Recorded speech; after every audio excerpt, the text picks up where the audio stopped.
Hello বন্ধুরা, রান্নাবান্না complete করে নিয়ে স্নান করতে গিয়েছিলাম। মেয়ে আর আমি স্নান করে চলে এলাম।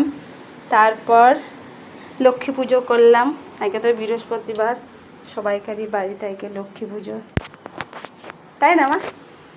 ঠিক আছে, তুমি ওখানে বসো। হ্যাঁ,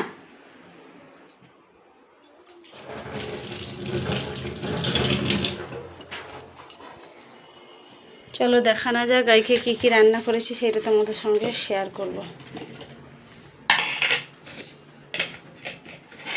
প্রথমে দেখায় ভাত, তারপরে আছে পটল ভাজা, এটা আছে মসুর কলাইয়ের বড়ি, ভিজিয়ে রেখেছিলাম কালকে দিয়ে, এটা তেঁতুল দিয়ে টক। আর আমার এখানে আছে মেয়ের জন্য ডিম ভাজা।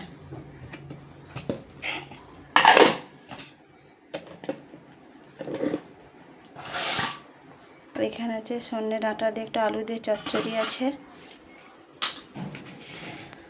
আর এখানে আলু আর কলাই আর সয়াবিন বড়ি দিয়ে একটা তরকারি। আজকে দুপুরের এই মেনু। যদি ভিডিও ভালো লাগে তাহলে লাইক, কমেন্ট, শেয়ার করবে আর একটু পাশে থাকবে। পরের ভিডিও দেখা হবে। টাটা।